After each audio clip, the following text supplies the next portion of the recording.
এই কুমড়োর পাতা দিয়া ছোলার ডাল দিয়ে আজকে একটা মজার রান্না করব, আপনারা দেখতে থাকুন। এই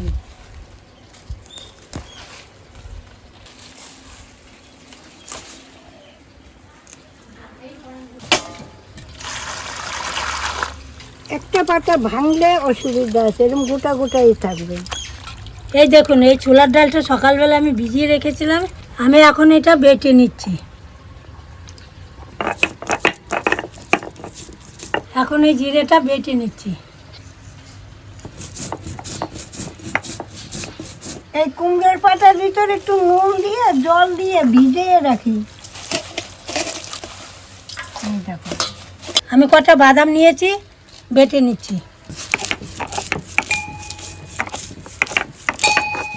দেখুন নুন জলে পাতাটা একদম মজে গেছে। এবার অল্প একটু হলুদের গুঁড়ো দিয়ে দিচ্ছি।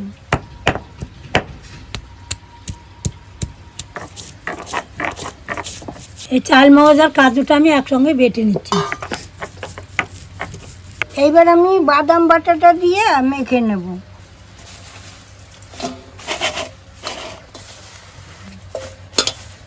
দেখুন বাদামগুলা সব কিছু দিয়ে আমি কি সুন্দর আলগুস্তে মেখে নিয়েছি। দেখুন পরিমাণ মতো একটু লবণ দিয়ে দিচ্ছি, একটু লঙ্কার গুঁড়ি দিয়ে দিচ্ছি, পরিমাণ মতো একটু হলুদ দিয়ে দিচ্ছি, সামান্য একটু চিনি দিয়ে দিচ্ছি।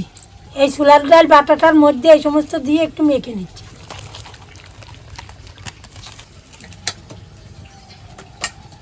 কড়াইটা এখন বসিয়ে দিচ্ছি। এইবার আমি সাদা তেল দিয়ে দিচ্ছি। এইবার এই কুমড়োর পাতাটা আমি এই ডালের মধ্যে বেশ চুবিয়ে নিয়ে ভালো করে মেখে তেলে ছেড়ে দেবো। এই দেখুন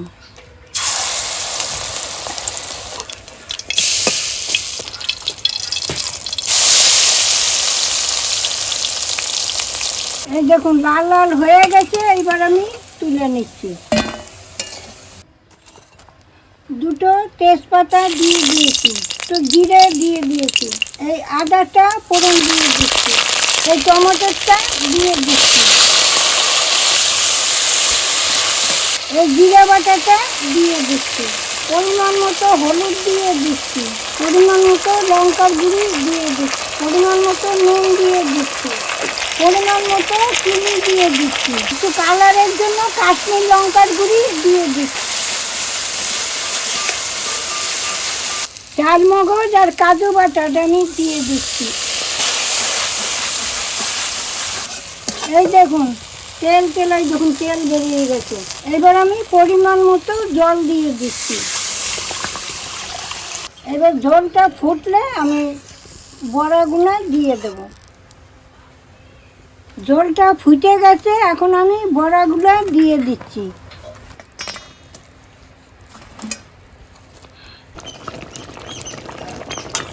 এই দেখুন বড়াগুলো কি সুন্দর ফুলেও গেছে, আর দেখুন কালারটা কি সুন্দর হয়েছে। এইবার আমি গরম মশলা দিয়ে নামাবো। হয়ে গেছে, এখন আমি নামিয়ে নিচ্ছি।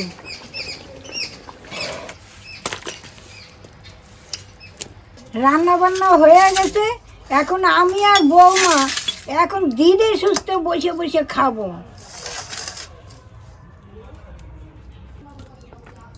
এখন খেয়ে নেই দেখি। ও গন্ধ তো খুব সুন্দর বেরিয়েছে।